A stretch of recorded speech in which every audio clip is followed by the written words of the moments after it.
जब तुम किसी ऐसी अवस्था में हो, तुम्हारी ऐसी मनोधारणा हो कि उसको हराकर स्वयं को विजेता बनाना है, तो हमें समझ लेना चाहिए कि अभी हमें इस जीवन में बहुत कुछ सीखना है, क्योंकि इस दुनिया में हराया किसी को नहीं जाता है।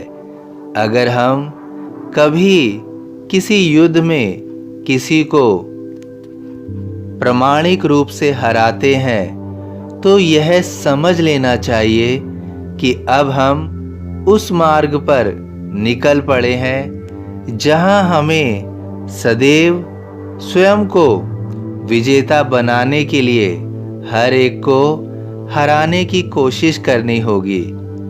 जैसे शेर के मुंह में खून लग जाना, इसलिए वह सदैव शिकार करने के लिए तत्पर रहता है। इसी प्रकार इस दुनिया में जब हम उस लड़ाई पर चल पड़ते हैं जहां सबको हराना है, तो इसका केवल एक ही अर्थ है कि हम स्वयं से हार गए हैं, क्योंकि अब हमारा मन हमारे नियंत्रण में नहीं है। जब हम बदला लेने के लिए तैयार रहते हैं, तो इसका केवल एक ही अर्थ है कि अब हम में मानवता नहीं है, क्योंकि अब हमारे पास किसी के लिए क्षमा नहीं है। हम किसी को क्षमा नहीं कर सकते हैं। हमारे मन में करुणा का भाव अब नहीं रह गया है।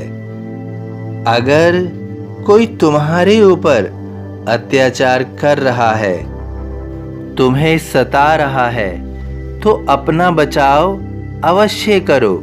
लेकिन किसी ने कभी कुछ तुम्हारे साथ गलत किया हो, तो उसे अब क्षमा करो। यदि यह भावना मन में जागृत हो गई, तो तुमसे बड़ा कोई विजेता नहीं है, क्योंकि उस समय तुमने अपना मन जीत लिया है। तुमने अपने मन पर पूर्ण नियंत्रण कर लिया है। इस भीड़ में तुम औरों की तरह स्वयं को मत ढालो, स्वयं को मत बनाओ। जो और कर रहे हैं वैसा मत करो। बुरा बनने में कौन सी बड़ी बात है? बुराई की तो भीड़ लग रही है। अगर मार्ग ही पकड़ना है, तो अच्छाई का मार्ग पकड़ो। जीवन में आए हो तो कुछ ऐसा करो कि किसी को नज़र में हमेशा दिखाई दो।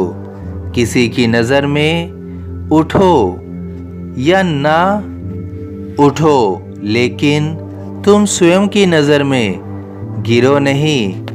आज के इस दौर में हम बुजुर्ग का सम्मान करना तो ऐसे छोड़ रहे हैं जैसे हम कभी इस दौर में आएंगे ही नहीं। हमारी वृद्धावस्था कभी आएगी ही नहीं। इस कथन को सदैव स्मरण रखें। जो बोया है वही पाएंगे। करता था सो क्यों किया, अब कर क्यों पछताए। बोया पेड़ बबूल का, तो आम कहाँ से खाए। अर्थात अगर गलत कार्य किया है, तो अब पछताना व्यर्थ है। जब बबूल का पेड़ लगाया है, तो आम कैसे आ सकते हैं? तो आम कैसे खा सकते हैं? बबूल के पेड़ पर कभी भी आम नहीं मिलेंगे। इसलिए तुम सदैव मेरे नाम का जाप करो, मेरा ध्यान करो।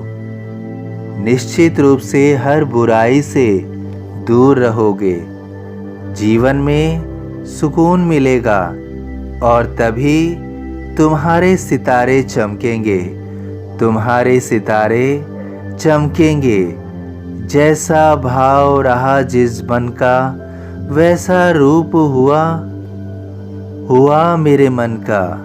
सभी साईं भक्तों से अनुरोध है कि कमेंट बॉक्स में ओम साईं राम या अपनी कोई प्रार्थना लिखिए। वीडियो पसंद आया हो तो वीडियो को लाइक कीजिए, अन्य साईं भक्तों में शेयर कीजिए। इस चैनल को सब्सक्राइब कीजिए, बेल आइकन के बटन को पुश कीजिए।